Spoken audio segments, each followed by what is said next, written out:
It's not in the cards for you.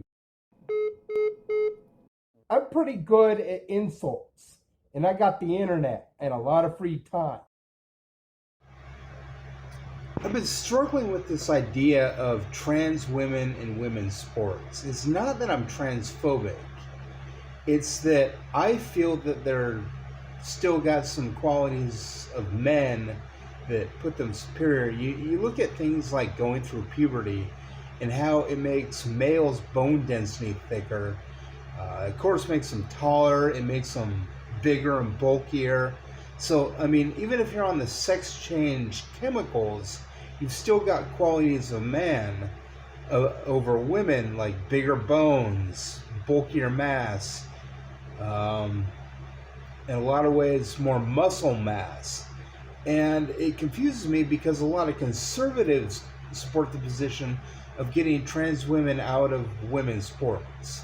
But then you look at it, and there's Susan Nyman, who's a socialist and wrote a book called The Left Is Not Woke that discusses issues like this. And then there's Bill Maher, who's a libertarian, and you're finding a lot of like socialists and liberals and libertarians, anarchists. I mean, in Russell Brand's case, he's got some socialist qualities. Bill Maher has some socialist qualities, like taxing the rich to pay for education and health. I would be interested in seeing what AOC and Bernie Sanders and Ilhan Omar think of this idea, because to me it seems misogynistic. You're taking something away from women. Now, okay, you could go back on it and say, well, what about black athletes? Why are black athletes dominating the sports?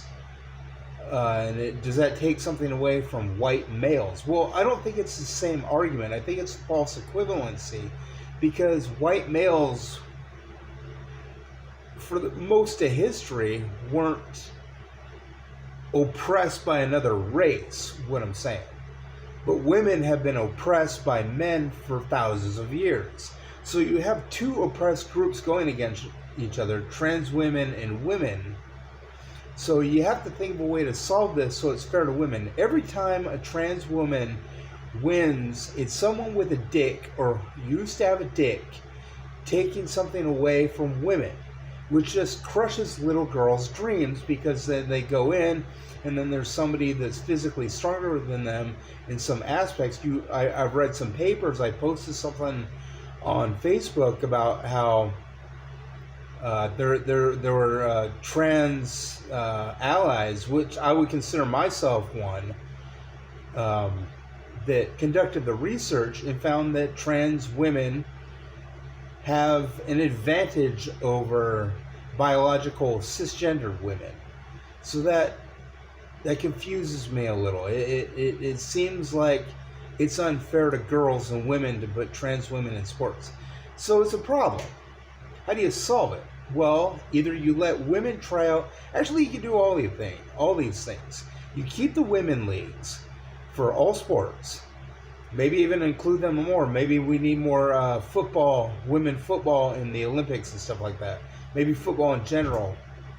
Soccer is there, and then there's, of course, new things like weight training type of stuff, weightlifting stuff, where women are now included in women's teams. So keep the women's teams. Keep them. But allow women to also try out for the men's teams and make men's teams co-ed. Does that take something away from men to have women on the sport? Well, men generally these days don't care about that sort of thing, because there's a lot of black guys that took white guys' jobs, but there's a lot of sports where white men are the dominant, like golf. Baseball is probably split evenly between non-whites and whites. Football is obviously more blacks. The NBA basketball is obviously more blacks, but nobody really gives a shit about that because it's better athleticism. However, black guys didn't have some sort of surgical operation, or black women for that matter, or any race that's non-white that wanted to compete against the whites back in the early part of the 20th century when it wasn't allowed, and then later was allowed, starting with Jackie Robinson in baseball and so on. Satchel Paige was another pioneer in baseball, pitcher. So there's no medical procedure that they practice to make them look white. You know what I mean? They're changing their bodies to be more women-like, but they still have the same chromosome pair. And for men, it's XY chromosome, and for women, it's XX. There's special cases where it's neither, such as intersex-born people, or people that are born without sexes at all. So there's various things, but like 99% of people are going to have an XX or XY. Until you can fully change the XY to an XX and an XX to an XY, you're still kind of the same sex you were born, and you have certain advantages if you were born a male. Think of that when you think of misogyny. Okay, so Trump has 4 indictments against him, 91 charges, and 26 women have accused him of rape. And you support this dingus?